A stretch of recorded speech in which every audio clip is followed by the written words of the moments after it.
ಸಿಕ್ಕಾಕೊಂಡು charge sheet ಹಾಕಿದ್ದಾರೆ. ಅವರು ನಮಗೆ ಬುದ್ಧಿವಾದ ಹೇಳೋದು, ರಾಜೀನಾಮೆ ಕೊಡಿ, ರಾಜೀನಾಮೆ ಕೊಡಿ, ರಾಜೀನಾಮೆ ಕೊಡಿ. 10ನೇ ತಾರೀಕಿನೊಳಗಡೆ ರಾಜೀನಾಮೆ ಕೊಟ್ಬಿಡಬೇಕು. What moral right he has? Mister ಯಡಿಯೂರಪ್ಪನವರೇ, ನೀವು 1-2 ಹಗರಣಗಳನ್ನು ಮಾಡಿರೋದು ನೀವು ಅಧಿಕಾರದಲ್ಲಿದ್ದಾಗ. ಸುಮಾರು 18-20 ಹಗರಣಗಳಲ್ಲಿ ಸ್ವತಃ ಯಡಿಯೂರಪ್ಪನವರೇ ಪಾಲ್ದಾರರಲ್ಲಿ ಸಿಕ್ಕಾಕೊಂಡಿದ್ದಾರೆ. 18-20 ಹಗರಣಗಳಲ್ಲಿ ಸಿಕ್ಕಾಕೊಂಡಿದ್ದಾರೆ. ವಿಜಯೇಂದ್ರ ಅನೇಕ ಹಗರಣಗಳಲ್ಲಿ ಸಿಕ್ಕಾಕೊಂಡಿದ್ದಾರೆ. ಈಗೆಲ್ಲ ನೀವು ನೋಡಿದ್ರಿ ಯತ್ನಾಳ್ ಅವರ ಸ್ಟೇಟ್ಮೆಂಟ್ ಅನ್ನು. ಯಾರು ಹೇಳಿರೋದು? ಯಾರು ಹೇಳಿರೋದು? ಯಾವ ಪಾರ್ಟಿಯವರು? ಅವರು ಬಿಜೆಪಿ ಪಾರ್ಟಿಯವರು. Yatnal senior leader of the BJP party. ಅವರು ಹೇಳ್ತಾರೆ, ಯಡಿಯೂರಪ್ಪ ಸಾವಿರಾರು ಕೋಟಿ ರೂಪಾಯಿಗಳನ್ನ, ವಿಜಯೇಂದ್ರ ಸಾವಿರಾರು ಕೋಟಿ ರೂಪಾಯಿಗಳನ್ನ ಒಡೆದಿದ್ದಾರೆ ಅಂತೇಳಿ. ವಿಶ್ವನಾಥ್ ಸುಮ್ಮನೆ ಮೇಲ್ಮನೆಯ ಸದಸ್ಯ ಅಪ್ಪರ್ ಭದ್ರಾ ಯೋಜನೆಯಲ್ಲಿ 20,000 ಕೋಟಿ ರೂಪಾಯಿಗಳನ್ನ ಲೂಟಿ ಹೊಡೆದಿದ್ದಾರೆ.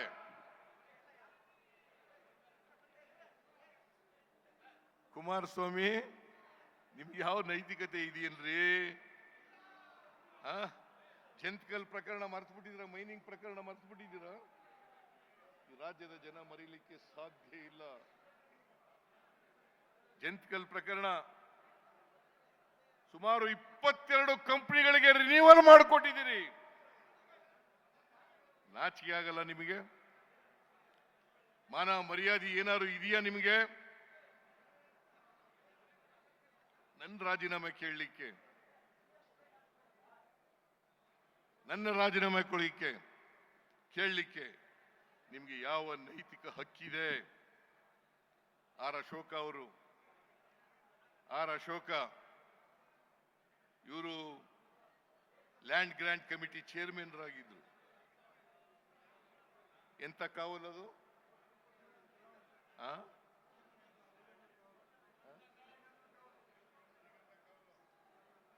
2,500 ಎಕರೆ ಜಮೀನನ್ನ ಹಂಚಿದ್ದಾರೆ.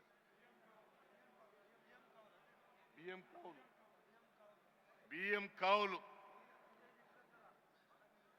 ಹೈಕೋರ್ಟ್ಗೆ ಹೋಗಿ, ಸುಪ್ರೀಂ ಕೋರ್ಟ್ಗೆ ಹೋಗಿ ಸ್ಟೇ ತಗೊಂಡಿದ್ದಾರೆ. ನಾಚಿಕೆ ಆಗಲ್ಲ? Even today, the case is pending in the Supreme Court. Mr. Ashok, ನಾಚಿಕೆ ಆಗಲ್ಲ ನಿಮ್ಗೆ? ನಾನೇನಾದ್ರು ತಪ್ಪು ಮಾಡಿದ್ದೀನ? ಯಡಿಯೂರಪ್ಪನ ಹತ್ರ ಡಿನೋಟಿಫೈ ಮಾಡಿದ್ದೀನ? ಯಡಿಯೂರಪ್ಪನ ತರ ಪ್ರೇರಣಾ ಸಂಸ್ಥೆಗೆ ಚೆಕ್ ಮೂಲಕ ದುಡ್ಡು ತಗೊಂಡಿದ್ದೀನ? ಈ ಪ್ರಶ್ನೆಗಳಿಗೆಲ್ಲ ಉತ್ತರ ಹೇಳಬೇಕು. ಎಲ್ಲ ಪ್ರಶ್ನೆಗಳಿಗೆ ಉತ್ತರ ಹೇಳಬೇಕು.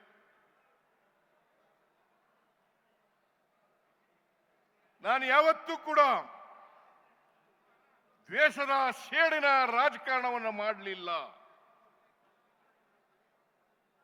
ಬಹುಶಃ ನಾನು ಮಾಡಿದ್ರೆ ಇವತ್ತಿನ ಪರಿಸ್ಥಿತಿ ಉದ್ಭವ ಆಗ್ತಾ ಇರಲಿಲ್ಲ.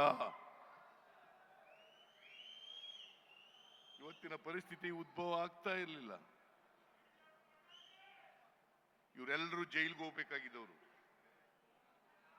ಅಶೋಕ, ವಿಜೇಂದ್ರ, ಕಲ್ಕತ್ತಾದಲ್ಲಿ ಶೆಲ್ ಕಂಪನಿಗಳ ಮೂಲಕ ದುಡ್ಡು ಹೊಡೆದಿರೋರು ಯಾರು? ವಿಜೇಂದ್ರ ಯಾರು?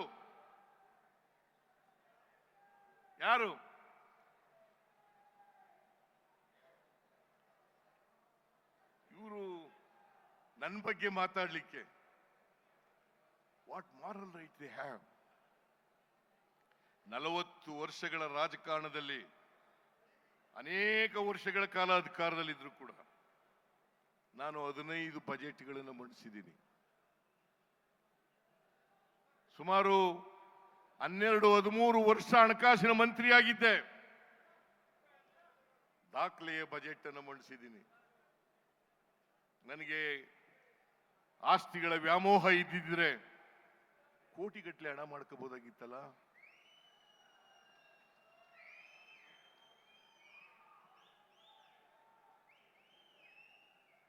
ನಿಜ ಹೇಳಬೇಕು ಅಂದ್ರೆ ಮೊನ್ನೆವರೆಗೆ ನನಗೆ ಮೈಸೂರಿನಲ್ಲಿ ಮನೆ ಇರಲಿಲ್ಲ. ಈಗ ಮನೆ ಕಟ್ತಾ ಇದ್ದೀನಿ. ಹಿಂದೆ 2 ಮನೆ ಕಟ್ಟಿ ಮಾರ್ಬಿಟ್ಟೆ ಸಾಲ ತೀರ್ಸಕ್ಕೋಸ್ಕರ. 2 ಮನೆ ಕಟ್ಟಿ ಮಾರ್ಬಿಟ್ಟೆ. ಮರ್ಚೆಂಟ್ ಕೋಆಪರೇಟಿವ್ ಸಾಲ ಮಾಡ್ಕೊಂಡು ಮನೆ ಕಟ್ಟಿದ್ದೆ. ಮರ್ಚೆಂಟ್ ಕೋಆಪರೇಟಿವ್ ಬ್ಯಾಂಕ್ನವರು ನೋಟಿಸ್ ಕೊಟ್ಬಿಟ್ರು ನನಗೆ. ಅದಕ್ಕೋಸ್ಕರ ವಿಜಯನಗರ ಮನೆ ಮಾರ್ಬಿಟ್ಟೆ. ಈ ಮನೆ ಮಾರಿ 30 ಲಕ್ಷ ಸಾಲ ತಗೊಂಡಿದ್ದೆ. 30 ಲಕ್ಷ ತೀರ್ಸ್ಲಿಕ್ಕೋಸ್ಕರ ಮನೆನೇ ಮಾರ್ಬಿಟ್ಟೆ. ಒಂದು ದಿನ ವಾಸಕ್ಕೆ ಹೋಗ್ಲಿಲ್ಲ. ಇದು ನನ್ನ ಇತಿಹಾಸ. ಇದು ನನ್ನ ಇತಿಹಾಸ. ನಾನು ಚುನಾವಣೆ ಗೆದ್ದದ್ದು 83ರಲ್ಲಿ. ಒಂದು ಬಾಡಿಗೆ ಮನೆ ರೂಮ್ನಲ್ಲಿ ಇಟ್ಕೊಂಡು ಗೆದ್ದದ್ದು. ಬಾಡಿಗೆ ರೂಮು. ಅಲ್ಲಿಂದಲೇ ಚುನಾವಣೆ ಮಾಡಿದೆ. ಅಲ್ಲಿಂದಲೇ ಲೋಕಸಭಾ ಚುನಾವಣೆ ಮಾಡಿದೆ. ಅಲ್ಲಿಂದ 83ರ ವಿಧಾನಸಭಾ ಚುನಾವಣೆ ಮಾಡಿದೆ. ನಿಮ್ಮೆಲ್ಲರ ಆಶೀರ್ವಾದದಿಂದ ಗೆದ್ದು ಬಂದೆ, ಮಂತ್ರಿಯಾದೆ. ಹೇಳಿ ನನಗೆ, ಈಗ ಕಟ್ತಾ ಇರ್ತಕ್ಕಂಥ ಮನೆ ಬಿಟ್ಟು ಒಂದೇ ಒಂದು ಸೈಟ್ ಇದ್ರೆ ತೋರಿಸ್ಲಿ ನೋಡೋಣ. ನಾನು ಮೈಸೂರು ನಗರದಲ್ಲಿ ಸುಮಾರು 45 ವರ್ಷದಿಂದ ರಾಜಕೀಯದಲ್ಲಿದ್ದೀನಿ. ವಕೀಲನಾಗಿದ್ದೆ. ತೋರಿಸ್ಲಿ ನೋಡೋಣ.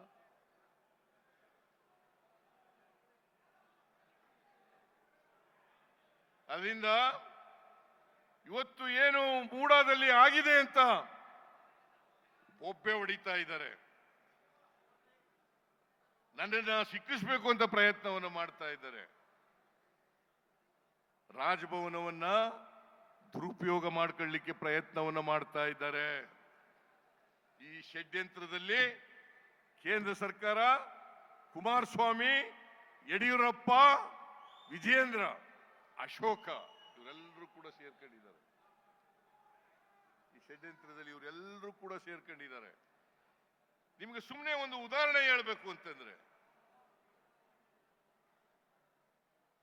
ಇವತ್ತು ಕ್ರೆಡಿಬಿಲಿಟಿ ಇಲ್ಲದೆ ಇರ್ತಕ್ಕಂಥ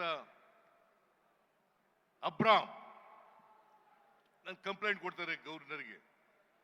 26/7/2024 11:15 ಗಂಟೆಗೆ ಅವರು ರಾತ್ರಿ 10 ಗಂಟೆಗೆ ಶೋಕಾಸ್ ನೋಟಿಸ್ ತಯಾರು ಮಾಡಿಬಿಡ್ತಾರೆ. ನಾನು ಘನತೆವೆತ್ತ ರಾಜ್ಯಪಾಲರು, ಸಂವಿಧಾನದ ಹೆಡ್ಡು, ಕಾನೂನನ್ನು ಎತ್ತಿಡಿಬೇಕಾದವರು ಅವರು. ಇದೇ ಕುಮಾರಸ್ವಾಮಿದು ಅಪ್ಲಿಕೇಶನ್ ಇರ್ತದೆ. ನವೆಂಬರ್ 2023 ಮೊನ್ನೆ ಕೊಟ್ಟಿದ್ದಾರೆ ಕ್ಲಾರಿಫಿಕೇಶನ್. ಮೊನ್ನೆ ಕ್ಲಾರಿಫಿಕೇಶನ್ ಕೇಳಿದ್ದಾರೆ 29ನೇ ತಾರೀಕು.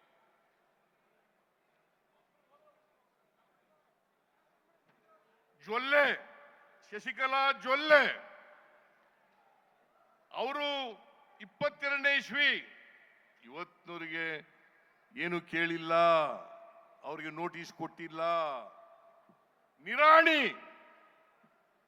ಅವ್ರ ಮೇಲೆ ನೋಟಿಸ್ ಕೊಟ್ಟಿಲ್ಲ. ಘನತೆವೆತ್ತ ರಾಜ್ಯಪಾಲರು ನನ್ನ ಕೇಸ್ನಲ್ಲಿ ಬಹಳ ಆತುರವಾಗಿ ಕೊಟ್ಬಿಟ್ಟಿದ್ದಾರಲ್ಲ. ಇದರಲ್ಲಿ ಬೋನಫೈಡೀಸ್ ಇದೆಯಾ? ಕಾನೂನು ರೀತಿ ಮಾಡಿದ್ದಾರಾ? ಮಾಡಿಲ್ಲ.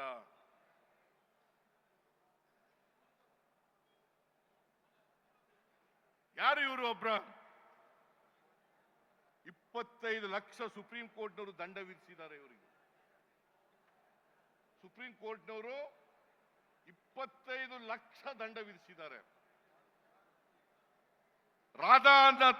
ರಾಧಾ ಅಂತಕ್ಕಂಥ ಒಬ್ಬ ಹೆಣ್ಮಗಳು ಅವ್ರು ಕಂಪ್ಲೇಂಟ್ ಕೊಟ್ಟಿದ್ದಾರೆ.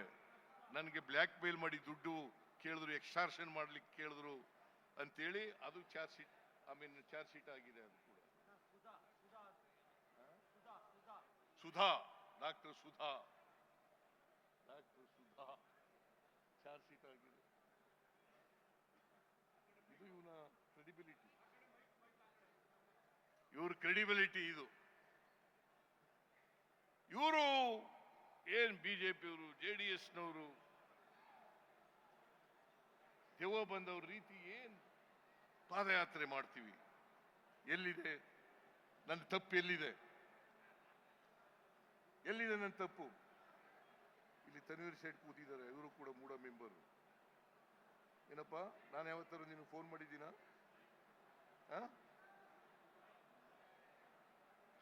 ಯಾವತ್ತೂ ನಾನು ಯಾವ ಸದಸ್ಯರಿಗೂ ಫೋನೂ ಮಾಡಿಲ್ಲ.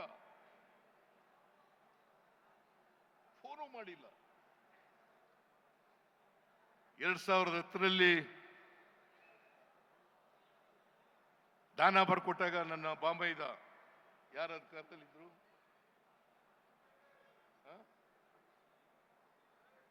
ಯಡಿಯೂರಪ್ಪ. ಆಮೇಲೆ 2021ರಲ್ಲಿ ಸೈಟ್ ಕೊಟ್ಟಾಗ ಯಾರ ಅಧಿಕಾರದಲ್ಲಿದ್ರು? ಬಿಜೆಪಿ.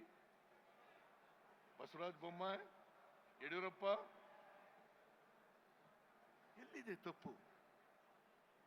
ಎಲ್ಲಿದೆ ತಪ್ಪು? ಏನಾರು ತಪ್ಪು ಮಾಡಿರ್ತಕ್ಕಂಥದ್ದು ಮೂಢ. ಯಾಕಂದ್ರೆ ಬಿಜೆಪಿಯವರು ಹೇಳ್ತಾರೆ ತಪ್ಪು ಮಾಡಿದ್ದಾರೆ. ನಾನು ಇನ್ಫ್ಲೂಯೆನ್ಸ್ ಮಾಡಿದ್ದೀನಿ. ಡೆಪ್ಟಿ ಚೀಫ್ ಮಿನಿಸ್ಟರ್ ಇದ್ದಾಗ ಲೀಡರ್ ಆಫ್ ದಿ ಅಪೋಸಿಷನ್ ಆಗಿ ಇನ್ಫ್ಲೂಯೆನ್ಸ್ ಮಾಡಿದ್ದೀನಿ.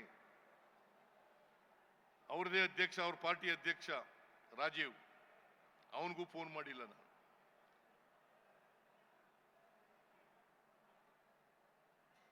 ಇವ್ರು ಯಾರಿಗೂ ಫೋನ್ ಮಾಡದೆ ನಮ್ ಜಮೀನ್ ತಕೊಂಡು ಅವರು ಸೈಟ್ ಮಾಡಿ, ಪಾರ್ಕ್ ಮಾಡಿ, ರಸ್ತೆಗಳು ಮಾಡಿ ಹಂಚ್ಬಿಟ್ಟು, ಸುಂದರಬಾನ್ ಅವರು ಒಬ್ರು ಹಿಂಗೆ ಜಮೀನ್ ಕಳ್ಕೊಂಡ್ರು. ಮೂಡಾದವರು ಸೈಟ್ ಮಾಡಿ, ರಸ್ತೆ ಮಾಡಿ ಹಂಚ್ಬಿಟ್ರು ಅವಳ ಅಯ್ಯಮ್ಮನ ಜಮೀನ್. ಸುಂದರಮ್ಮ ಅವ್ರಿಗೆ 50-50 ಅನುಪಾತದಿಂದ ಸೈಟ್ ತಗೊಳ್ಳಿ ಅಂತ ಹೇಳಿದ್ರು. ಅಯ್ಯಮ್ಮ ಒಪ್ಪಲಿಲ್ಲ. ಶಿ ವೆಂಟ್ ಟು ದಿ ಹೈಕೋರ್ಟ್ನವ್ರು ಹೇಳಿದ್ರು ಚೀಮಾರಿ ಹಾಕಿ ಆ ಯಮ್ಮನಿಗೆ ಡೆವಲಪ್ಡ್ ಏರಿಯಾದಲ್ಲಿ 2 ಎಕರೆ 17 ಗುಂಟನೆ ಎಷ್ಟು ನೀವು ತಗೊಂಡಿದ್ದೀರಿ ಅಷ್ಟೇ ಕೊಡಬೇಕು ಅಂತ ಹೇಳಿದ್ದಾರೆ. Land to land. ನಾವು 3 ಎಕರೆ 16 ಗುಂಟೆ, ನನ್ನ ಹೆಂಡತಿ, ನಾನಲ್ಲ, ನನ್ನ ಹೆಂಡತಿ ಕಳ್ಕೊಂಡಿರೋದು. 2014ರಲ್ಲಿ ಹೇಳಿದ್ರು ನನಗೆ ಮೂಡಾದವರು, ನನ್ನ ಹೆಂಡತಿ ಅರ್ಜಿ ಕೊಟ್ಟಾಗ ನಾನು ಹೇಳಿದೆ, ನಾ ಚೀಫ್ ಮಿನಿಸ್ಟರ್ ಅವರಿಗೆ 1 ಗುಂಟೆನೂ ಕೊಡಕೂಡುದು ಅಂತ ಮೂಡಾದವ್ರಿಗೆ ಹೇಳಿದೆ. 2014ರಿಂದ 21ರವರೆಗೆ ಕೊಡ್ಲಿಲ್ಲ. ಮತ್ತೆ ನಾವು ಇಂಥ ಜಾಗದಲ್ಲಿ ಕೊಡಿ ಅಂತ ಕೇಳಿಲ್ಲ, ಅವರೇ ಕೊಟ್ಟಿದ್ದಾರೆ. ಅಟಾನಮಸ್ ಬಾಡಿ ಅದು.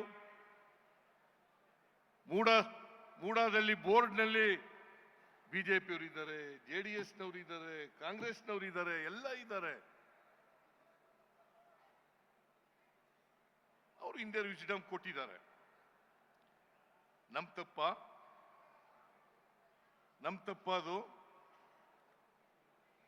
ನಮ್ಮ 1,48,000 ಚದರಡಿ ನಾವು ಕಳ್ಕೊಂಡಿರೋದು. ನಮಗ್ ಕೊಟ್ಟಿರೋದು 38,284 ಚದರಡಿ. Not even 50%. ನಾನು ಹೇಳಿದೆ ಎಷ್ಟು ಕೊಡ್ತಾರೆ ಅಷ್ಟು ತಗೊಬಿಡು ಅಂತ. ಇದು ಅವರೇ ಕೊಟ್ಟಿರೋದು, ನಾವು ಕೇಳಿದ್ದಲ್ಲ. ಇಂಥ ಕಡೆ ಕೊಡಿ ಅಂತ ಕೇಳಿಲ್ಲ. ಅಲ್ಲಿ ಸೈಟ್ ಇಲ್ಲ ಅಂತೇಳಿ ಬೇರೆ ಕಡೆ ಕೊಟ್ಟಿದ್ದಾರೆ. ಇನ್ನೊಂದು ಆಪಾದನೆ ಮಾಡಕ್ ಶುರು ಮಾಡಿದ್ರು. ಸಿದ್ದರಾಮಯ್ಯ 62 ಕೋಟಿ ಕೇಳ್ಬಿಟ್ಟ. ನಾನು ಹೇಳಿದೆ ಲ್ಯಾಂಡ್ ಎಕ್ಸ್ಚೇಂಜ್ ಪ್ರಕಾರ 3 ಪಟ್ಟು ಕೊಡಬೇಕಾಗ್ತದಪ್ಪ, ಅಷ್ಟೊಂದು ದುಡ್ಡು ಮೂಡಾದಲ್ಲಿ ಇಲ್ಲ. ಸುಮಾರು ಅದ್ರ ಪ್ರಕಾರ 3% 3 ಟೈಮ್ಸ್ ಕೊಡಬೇಕು ಅಂತಂದ್ರೆ ಜಾಸ್ತಿ ಆಗುತ್ತೆ ದುಡ್ಡು. ಬಡ್ಡಿ ಎಲ್ಲ ಸೇರಿ 60 ಕೋಟಿ ಮೇಲೆ ಆಗ್ಬಿಡ್ಬೋದು ಅಂತ ಹೇಳಿದೆ. ಅದನ್ನೇ ತಿರ್ಗಾ ಮುರುಗಿ ಮಾಡಿ ಸಿದ್ದರಾಮಯ್ಯನವರು 62 ಕೋಟಿ ಕೇಳ್ಬಿಟ್ರು. ಸಿದ್ದರಾಮಯ್ಯನವರು 60. ನಾನು ಹೇಳಿದೆ 62 ಕೋಟಿ ಇಲ್ಲ, ಕಾನೂನು ಪ್ರಕಾರ ಕೊಡಬೇಕಾಗ್ತದೆ ಅಂತ ಹೇಳಿದೆ. ಸೊ ಅದರಲ್ಲಿ ನಮ್ದೇನು ತಪ್ಪಿಲ್ಲ. ನಾನು ಇವ್ರು ಯಾಕೆ ಗೊತ್ತಾ ಪಾದಯಾತ್ರೆ ಮಾಡ್ತಾ ಇರೋದು? ಯಾಕೆ ಗೊತ್ತಾ ಮಾಡ್ತಾ ಇರೋದು? ನಾನು ಬಡವರ ಪರವಾಗಿದ್ದೀನಿ ಅಂತ, ಹಿಂದುಳಿದವ್ರ ಪರವಾಗಿದ್ದೀನಿ ಅಂತ, ದಲಿತರ ಪರವಾಗಿದ್ದೀನಿ ಅಂತ, ಅಲ್ಪಸಂಖ್ಯಾತರ ಪರವಾಗಿದ್ದೀನಿ ಅಂತ. ಬಡವರಿಗೆ 2013ರಿಂದ 2018ರವರೆಗೆ ಅನೇಕ ಬಡವರಿಗೆ ಕಾರ್ಯಕ್ರಮಗಳನ್ನು ಮಾಡೋದು. ಅನ್ನಭಾಗ್ಯ, ಕ್ಷೀರಭಾಗ್ಯ, ಕೃಷಿ ಭಾಗ್ಯ, ಇಂದಿರಾ ಕ್ಯಾಂಟೀನ್, ಮಾತೃಪೂರ್ಣ, ಶಿವಭಾಗ್ಯ, ಶಾದಿ ಭಾಗ್ಯ, ಪಶು ಭಾಗ್ಯ, ಹೀಗೆ ಅನೇಕ ಬಡವರಿಗೆ ಅನೇಕ ಕಾರ್ಯಕ್ರಮಗಳನ್ನ, ರೈತರಿಗೆ, ಮಹಿಳೆಯರಿಗೆ ಮಾಡೋದು. ಈಗ 5 ಗ್ಯಾರಂಟಿಗಳನ್ನ ಜಾರಿ ಕೊಟ್ಬಿಟ್ಟವಲ್ಲ, ಅದು ಬಡವರಿಗೆ ಶಕ್ತಿ ಕೊಡ್ತಕ್ಕಂಥ ಕೆಲಸವನ್ನು ಮಾಡಿದ್ವಲ್ಲ. ಬಡವರು ಎಲ್ಲ ನಮ್ಮ ಜೊತೆ ನಿಂತಿರಲ್ಲ, ಅದನ್ನು